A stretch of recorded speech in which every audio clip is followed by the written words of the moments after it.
Everyone, नमस्कार, सलाम, सत श्री अकाल। Welcome back to my channel. आशा करती हूँ कि आप सभी लोग बिल्कुल ठीक ठाक होंगे। ब्लॉग शुरू करने से पहले एक रिक्वेस्ट, अगर चैनल सब्सक्राइब नहीं किया है और आप मुझे पहली बार देख रहे हैं तो प्लीज़ चैनल को सब्सक्राइब कर लें। ये बिल्कुल फ्री है।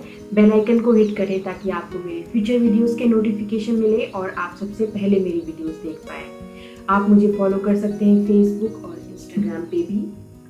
तो सबसे पहले सभी को इंडिपेंडेंस डे की हार्दिक शुभकामनाएं। Happy Independence Day to all of you. I hope ये दिन सबका अच्छा जाएगा।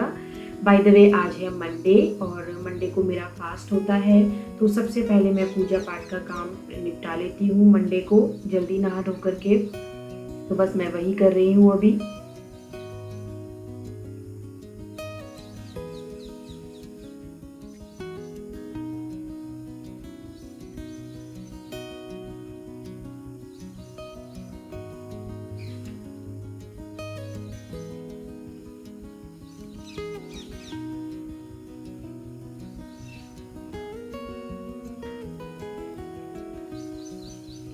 पूजा वगैरह काम जल्दी निपट जाता है तो फिर बाकी काम के लिए फिर टेंशन नहीं रहती है कि सबसे पहले ये काम करेंगे उसके बाद पूजा करेंगे। तो मैं सबसे पहले मंडे वाले दिन या जिस दिन भी मेरा फास्ट होता है मैं ये वाली पूजा पाठ का काम पहले निपटा लेती हूँ।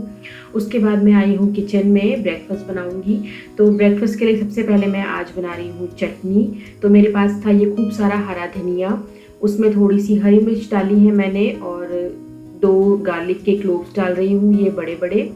इसमें टमाटर बिल्कुल नहीं जाएगा। मैं सिर्फ हरा धनिया, हरी मिर्ची और लहसुन के साथ ही बनाने वाली हूँ ये चटनी। थोड़ा सा सॉल्ट ऐड करके, थोड़ा सा पानी डाल के और बस इसको मिक्सी में अब ग्राइंड कर लेना है। ये बहुत ही बढ़िया सी चटनी बनके हमारी तैयार हो जाएगी। ये मील प्लानिंग का भी मेरा एक पार्ट है जिसको मैं वीक में पहले ही बना के रख लेती हूँ और पूरे वीक भर मेरी ये चटनी जो है यूज़ होती है। तो ये एक बोल में मैंने इसको ट्रांसफ़र कर लिया है। अब इसको मैं यूज़ करने वाली हूँ। वहाँ पार्थ की ऑनलाइन क्लासेस चल रही हैं। एक्चुअली ये लोगों का ऐसा नहीं होता कि कभी भी बारिश की वजह से अगर स्कूल ऑफ है तो वो प्रॉपरली ऑफ है। हमेशा इनकी ऑनलाइन क्लासेस चलती हैं। घर से बच्चे सारा काम और सारा कुछ करते हैं, तो बस वही कर रहा है पार्थ भी। तो यहाँ पे मैं ब्रेकफास्ट बना रही हूँ सबके लिए और ब्रेकफास्ट में आज मैं बनाने वाली हूँ बहुत ही बढ़िया से जल्दी से बनने वाले ट्राई कलर सैंडविचेस। तो ये मेरे पास वाइट ब्रेड है, इसके जो साइड्स हैं मैं निकाल दूंगी पहले क्योंकि इस वाले सैंडविच में साइड्स यूज़ नहीं होते हैं, ये वाइट ही रहेगा। तो मैं पहले साइड्स को कट कर लूँगी और ये इनको हमें वेस्ट नहीं करना है। मैं इसकी बाद में एक बहुत ही अच्छी सी स्नैक बनाने वाली हूँ, तो प्लीज़ आप ब्लॉग को लास्ट तक देखिएगा। तो यहाँ पे मेरे साइड्स हो गए हैं कट और मेरे पास ये जो पीसेस रह गए हैं वाइट वाले, बिल्कुल बीच का जो हिस्सा होता है वो रह गया है। तो सबसे पहले एक पीस पर मैं लगा दूंगी यहाँ पे ग्रीन चटनी एक स्लाइस के ऊपर। तो ये ट्राई कलर सैंडविच बन रहा है हमारा। तो सबसे नीचे मैं ग्रीन लगा रही हूँ यहाँ, उसके ऊपर मैंने एक और ब्रेड की स्लाइस रखी है। फिर बीच में मैं इसमें लगा रही हूँ मेयोनीज। आप चाहें तो यहाँ पे हंग कर्ड भी लगा सकते हैं इसको एक्स्ट्रा फ्लेवर देने के लिए। उसके बाद मैंने इस पे रखा है एक और स्लाइस और उसके बाद मैं लगा रही हूँ यहाँ पे केचप। उसको अच्छे से स्प्रेड कर दूंगी और फिर जो रह गया वाला मेरा स्लाइस है उसको इसके ऊपर रख दूंगी। आप ये वाला सैंडविच ट्राई कलर वाला वेजिटेबल्स के साथ भी बना सकते हैं। आपके पास अगर पालक हो या पनीर हो, कैरेट्स हो, टमाटोज हो और कुकुम्बर हो, उसके कॉम्बिनेशन से भी ये बन सकता है। तो ये देखिए, ये हमारा ट्राई कलर सैंडविच बहुत ही सिंपल सा, बहुत ही इजी, जल्दी बनने वाला ये सैंडविच हमारा हो गया तैयार। तो यहाँ पे मैं सबसे पहली प्लेट हस्बैंड के लिए ही लगा दूंगी, तो वो खाएंगे। थोड़ा सा लेट ही हो रहा था आज, पूजा की वजह से मैं ब्रेकफास्ट थोड़ा सा लेट ही बना रही थी। तो ये देखिए, यहाँ पे ना मैंने इनको टोस्ट भी किया है। आप चाहे तो इनको 2 तरफ से ग्रिल भी कर सकते हैं, तो ये तब भी बहुत टेस्टी लगते हैं। उसके बाद बना रही हूँ मैं पार्थ के लिए। तो मैं उसके लिए 2 ही चीज़ें लगाऊंगी यहाँ पे, मेयोनीज और केचप। ग्रीन चटनी वो नहीं खाएगा क्योंकि थोड़ा सा ये तीखी है, तो मैं बस उसके लिए 2 ही चीज़ें यहाँ पे लगा रही हूँ।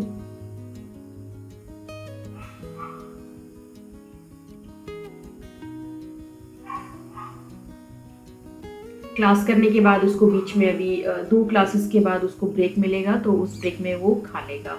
इसके साथ मैं उसको मिल्क देने वाली हूँ।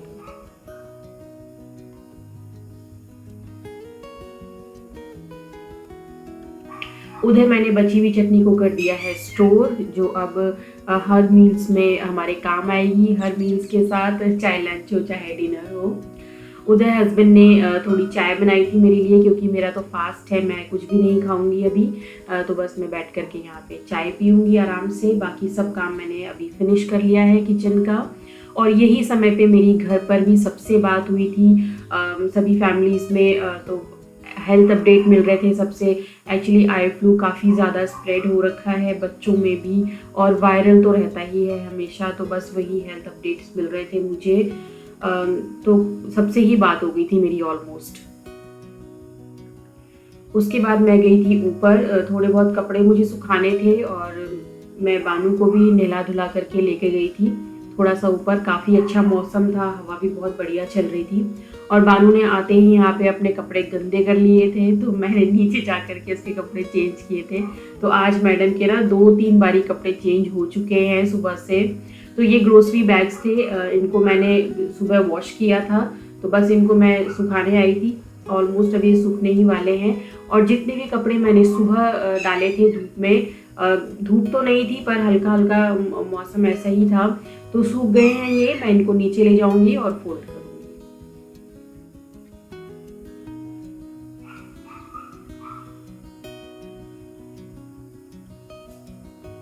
तो अभी आ गई हूँ मैं नीचे, और मेरे पास ये कुछ ग्रीन चिली बच गई थी जो मैं कल लेकर के आई थी। तो बस इन्हीं को मैं वॉश करके रख लूँगी। चीज़ें हमेशा धुली हुई रहती हैं, साफ़ सुथरी रहती हैं ना, तो कुकिंग में जल्दी से यूज़ करने में इजी रहता है। अदरवाइज़ उन्हें बार बार पहले फिर धोना पड़ता है। तो यहाँ पे मैंने इनको एक छोटी सी बास्केट में निकाल करके रख दिया है। ये ड्राई हो जाएंगी तो मैं स्टोर करूँगी। उसके बाद मैंने राइस भी बनने रख दिया है यहाँ पे। तो 2-3 पोर्शन में मुझे आज राइस बनाना है। तो सबसे पहले मैंने एक कढ़ाई चढ़ाई है, उसमें 2-2.5 चम्मच के अराउंड मैंने देसी घी डाला है। तो यहाँ पे मैं फ्राइड राइस बनाने वाली हूँ।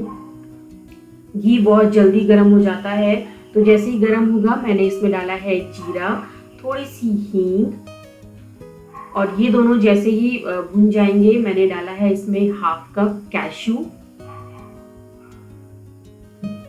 कैश्यू भी काफ़ी जल्दी भून जाता है, बहुत डेलिकेट सा ये होता है। तो बस इसको ऐसे ही मीडियम फ्लेम पे हल्का हल्का भूनते रहें, ताकि इसमें घी का अच्छा सा फ्लेवर आ जाए। काला बिल्कुल नहीं करना है इसमें को।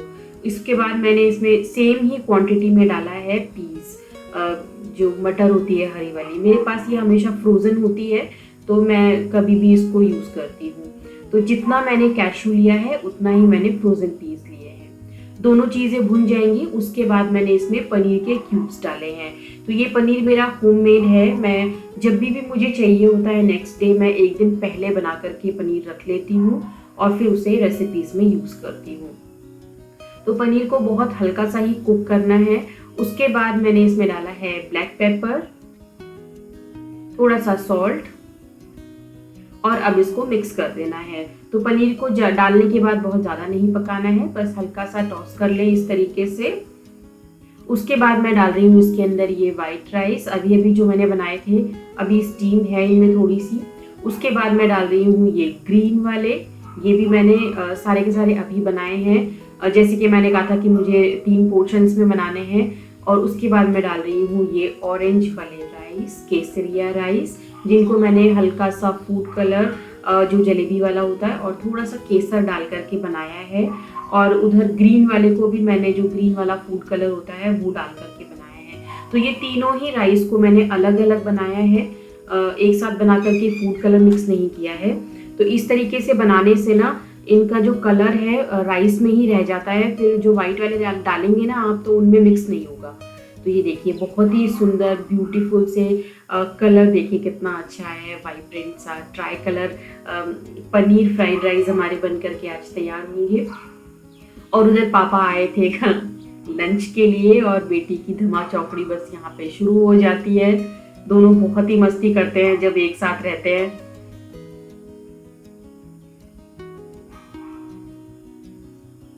तो यहाँ पे मैं हस्बैंड को सर्व कर रही हूँ लंच। तो ये देखिए कितने प्यारे से ये राइस हमारे बन करके तैयार हुए हैं। ट्राई कलर ज़रूर बनाइएगा, ये बहुत टेस्टी लगे थे और सुपर हिट थे बिल्कुल। और चटनी और रायते के साथ मैंने इनको सर्व किया था। रायता ये मेरा खीरे का है।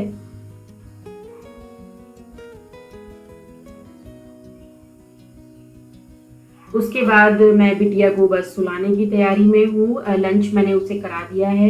मैं हमेशा उसको टाइम से ही लंच करा देती हूँ क्योंकि फिर वो अपनी इवनिंग नैप के लिए जाती है, फिर 2-2.5 घंटे आराम से सोती है।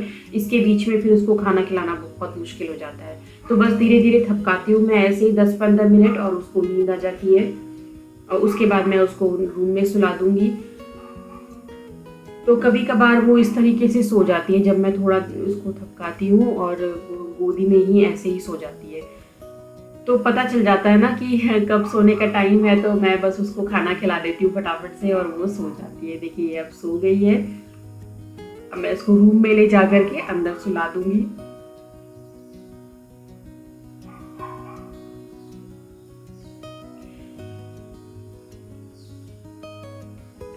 फिर आई हूँ मैं दोबारा से किचन में। लेफ्ट ओवर जो भी चीज़ें बची थी उनको मैंने अलग से निकाल करके रख लिया है और जितने भी बर्तन मेरे रैक पर थे, ड्राइंग रैक पर, उनको मैंने निकाल करके स्टैंड पर लगा लिया है क्योंकि मैं बर्तन अब धुलूंगी दोबारा से। उससे पहले मैं अपने लिए कुछ बना रही हूँ क्योंकि मेरा भी फास्ट है, तो मुझे कुछ चाहिए होगा मीठा खाने के लिए शाम को व्रत में। तो यहाँ पे मैंने एक कढ़ाई चढ़ाई है फिर से और उसमें मैंने 2 चम्मच भर के घी डाला है। घी जैसे ही यहाँ पे गर्म हो जाएगा मैंने इसमें 3 कप डेसिकेटेड कोकोनट ऐड किया है, नारियल का बुरादा। तो यहाँ पे मैं बनाने वाली हूँ बहुत ही जल्दी से बनने वाले नारियल के लड्डू, जो कि बहुत ही टेस्टी लगते हैं, खाने में बहुत यम्मी लगते हैं। कोई भी फेस्टिवल हो या बाहर से आप मिठाइयाँ लाके नहीं खाना चाहते हैं मिलावट से भरी हुई, तो ये नारियल के लड्डू आप घर में इंस्टेंटली बना सकते हैं। जैसे रक्षाबंधन भी आ रहा है ना, तो भी आप ये लड्डू बना सकते हैं, बहुत ही बढ़िया लगते हैं। और मैं ये जल्दी से बनाने वाली हूँ। जैसे ही मेरा कोकोनट भुन जाएगा उसके बाद मैंने डाला है इसमें 1 कप दूध। तो जिस कप से मैंने कोकोनट को मेजर करके डाला है उसी कप से मैं इसमें 1.5 कप दूध डाल दूँगी। ध्यान रहे कि कोकोनट को सिर्फ बहुत ही लो फ्लेम पे हमें भूनते रहना है। इसका कलर बिल्कुल भी चेंज नहीं करना है और ये नीचे लगना नहीं चाहिए, तो चलाते रहें इसको। उसके बाद मैं 1/2 कप दूध और इसमें डाल दूँगी। दूध डालते ही सारा जो कोकोनट है वो दूध को एब्जॉर्ब कर लेगा और बढ़िया सा इसका टेक्सचर आने लग जाएगा। बिल्कुल जैसे लड्डू बांधने वाला टेक्सचर होता है ना, वही चाहिए हमें बस। तो बस यहाँ पे इसको अच्छे से हिलाते हुए मिल्क को और कोकोनट को मिक्स कर ले। दूध जो है बहुत ही जल्दी कोकोनट में मिक्स हो जाता है।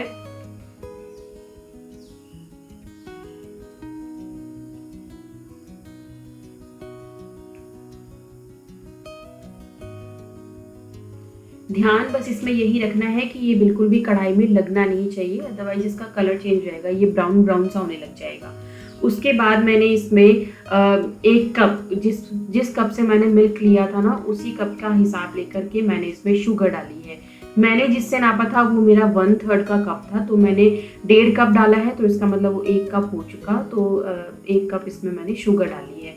शुगर को हिलाते रहें अच्छे से, ये जल्दी से मेल्ट हो जाएगी इसमें।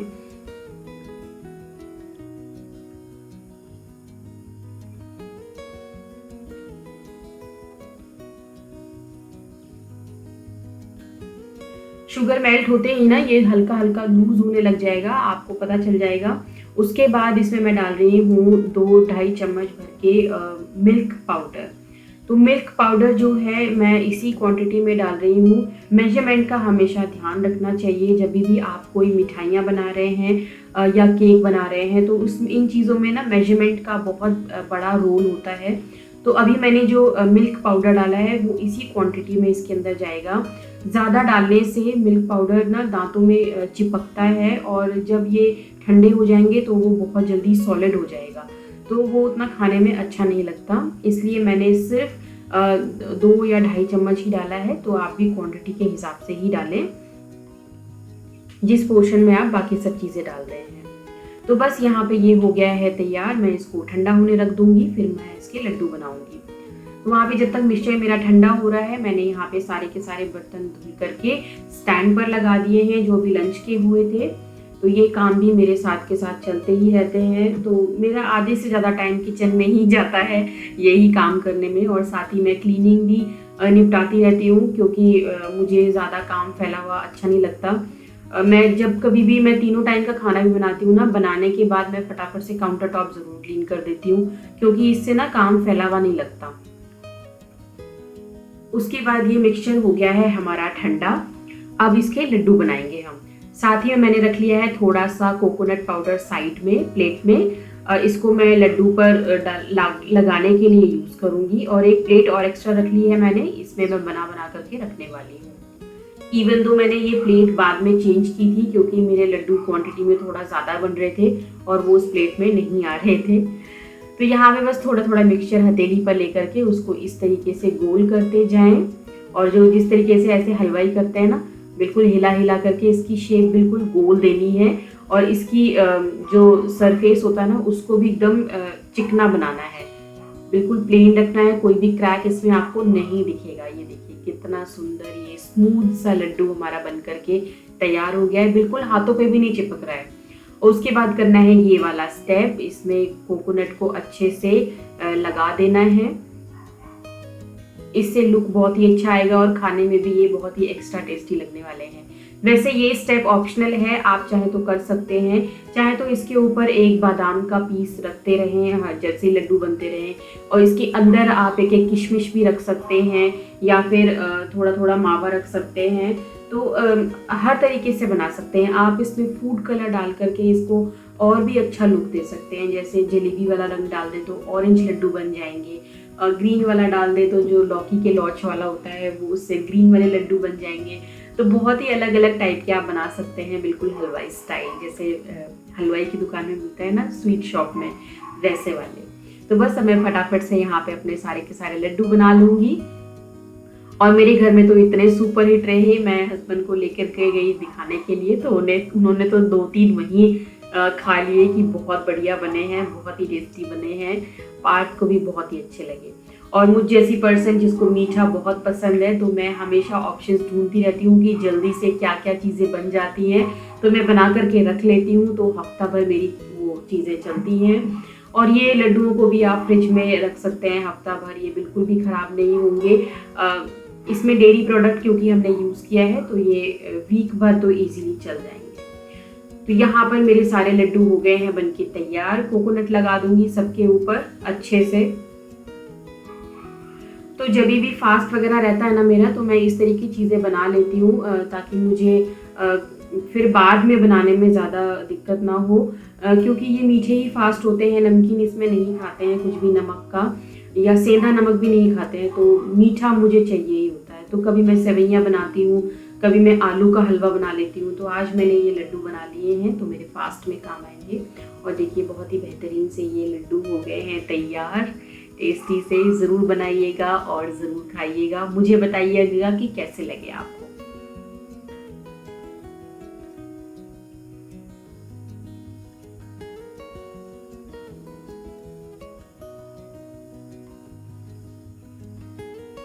उसके बाद मैं किचन का काम निपटा ही रही थी, तो मेरे पास पार्थ आया, तो उसको भूख लग रही थी, उसका स्नैक टाइम भी हो ही रहा था। शाम को वो कुछ ना कुछ स्नैक्स खाता है मिल्क के साथ। तो आज मेरे पास इतना ज़्यादा कुछ था नहीं पेनिट्री में अवेलेबल, तो मैं उसके लिए एक बहुत ही जल्दी से बनने वाली स्नैक बना रही हूँ जो वो मिल्क के साथ खाएगा। तो यहाँ पे मैंने एक कढ़ाई में थोड़ा सा बटर लिया है। बटर जैसे ही गर्म हुआ है, तो मेरे पास ना ये ब्रेड के साइड्स बचे हुए थे, तो इसी से मैं आज एक स्नैक बनाने वाली हूँ। तो जैसे ही बटर गर्म होगा, ये सारे साइड्स को कढ़ाई में मैं अच्छे से फैला दूंगी, और इनको ना बटर में कुरकुरा होने तक हमें रोस्ट करना है। इसके ऊपर आप कुछ फ्लेवरफुल स्पाइसेस भी ऐड कर सकते हैं, जैसे ब्लैक पेपर, सॉल्ट तो मैं डालूंगी ही, बाकी चीज़ें उसने मुझे डालने के लिए मना कर दिया था, तो सिर्फ सॉल्ट मैं अभी यहाँ पे डाल रही हूँ। आप चाहें तो इसमें ब्लैक पेपर और पेपरिका पाउडर या फिर कोई और मसाले हों आपके पास वो डाल सकते हैं, चाट मसाला डाल सकते हैं। तो एक्स्ट्रा फ्लेवर ऐड करने के लिए आप इसमें और भी बहुत सारी चीज़ें डाल सकते हैं। मैं यहाँ पे सिर्फ सॉल्ट डाल करके इसको टॉस कर रही हूँ और इसको अच्छा कुरकुरा होने तक रोस्ट करना है। ध्यान रहे कि आपकी फ्लेम जो है वो ठीक ठाक ही रहे, बिल्कुल जलना नहीं चाहिए, क्योंकि ये है ब्रेड ही आफ्टर ऑल, क्योंकि ब्रेड थोड़ा सा डेलिकेट होती है, जल्दी जल जाती है। बट यस, इसको इसी तरह चलाते हुए हल्के हाथों से भूनेंगे ना तो ये बिल्कुल फ्रेंच फ्राइज जैसे कुरकुरे हो जाएंगे। और पार्थ इनको खाएगा केचप के साथ। तो ये बहुत ही टेस्टी सा एक स्नैक है, आप बहुत ही इजीली बना सकते हैं अगर आप ब्रेड के साइड्स को वेस्ट नहीं करना चाहते हैं। तो मैंने सर्व कर दिया है इसको केचप के साथ और ये बहुत ही बढ़िया लगे थे, वो तो फटाफट से खा करके आ गया था मेरे पास। So that's it for the day guys. I hope you enjoyed this vlog. Vlog पसंद आया हो, उस पे अंदर कुछ भी पसंद आया हो तो प्लीज़ लाइक शेयर कमेंट और चैनल को सब्सक्राइब करना बिल्कुल ना भूलें। मैं मिलूंगी एक नई वीडियो के साथ। Till then you guys take care. Thank you so much for watching. Bye bye.